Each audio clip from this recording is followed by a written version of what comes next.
Scrutiny is mounting on data centers to green the infrastructure. One of the leading companies driving such change is AECOM, and I'm now joined by Technical Director and Head of Environment and Planning, Barry Sheridan, to discuss more on the issue. Barry, thanks a lot for talking to me. No problem. What are the main key considerations that data centers need to have when it comes to the environment? Well, I suppose in environmental terms, you really want to have your main considerations covered before you get to the build stage. What we don't want to do is end up in an environmental hole, metaphorical or real, when you're at the build stage. So really what we want to be concerned with is sustainability in terms of energy and reuse, water and water reuse, and particularly waste heat reuse. So there's a lot of energy going towards new ideas in all of those spaces, and how we minimise single use and reuse and maximise reuse of all of those entities. Okay, and how can we ensure that operators are actually doing their bit to help curb climate change? I suppose that's a two-pronged question. The first is what is the operator willing to do himself at the design stage, and secondly, what will be conditioned to do under planning. So once the project gets through and is planned and is in construction, there will be specific planning conditions which will dictate what has to be done in that state. But how you end up with that conditions is how you position yourself on the application stage. So by working with the client in advance of lodgement, you can agree with them what their target is, what their aim is, and how they want to achieve it, and then maximise with a view to shaping what those planning conditions will be. So you can strategise to make sure that your client ends up in a position where he wants to be with regard to planning conditions, rather than taking a back seat and receiving what comes through. Okay, and as we are at the Data Cloud Ireland event, how would you say that data centers in Ireland fare in the climate change topic? And I guess this touches the grid as well. Sure, absolutely. It's an increasing bar every time. We've been involved in a number of data centre applications, hyperscale and smaller, colo and single use across the state.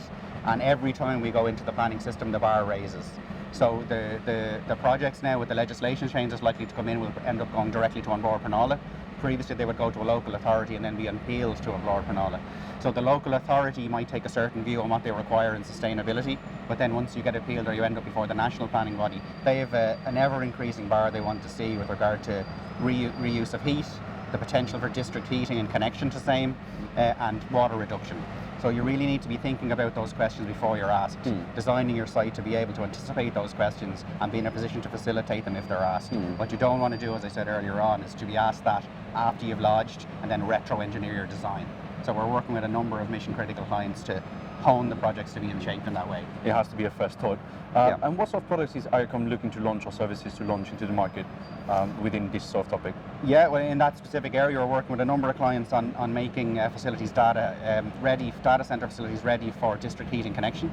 So in talking to An Bord Pleanála, the National Planning Authority, they have stipulated on a number of cases they would like to see the project to be district heating ready, and that's even if a district heating facility is not available. You're to anticipate one might be available and design the facility such that a connection is free and easy to do when that arises. So we're working with a number of people in that regard.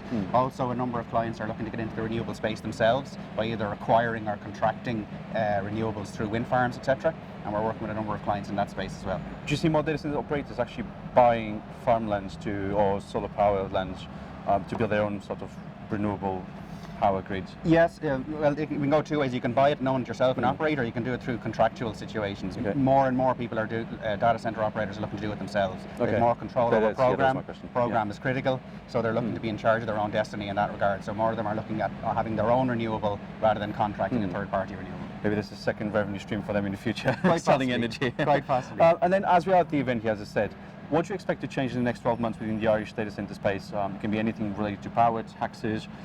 What's the big thing that you expect to happen? The big change which is happening, which we're all waiting to happen, is the change in planning legislation. Okay. So as the Minister mentioned this morning at the conference, there's a new legislation coming in where all data centres above 10,000 square metres will have to apply direct to the National Planning Authority.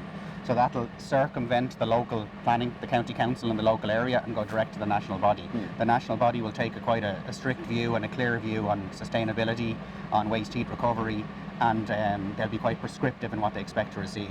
So projects we have in the pipeline at the moment and projects which are progressing have to bear in mind at all times that at some stage in the development of that project this legislation is going to come in, and you need to be ready to meet that new target as well as the current target. Yeah, we've had some few stories over the last 2-3 years yeah. around that topic. Yes. All right, Barry, thanks a lot for talking to me. Thank you very much for your time. Don't forget you can follow Data Economy on Facebook, LinkedIn, Instagram and Twitter, and also visit the website on www.data-economy.com.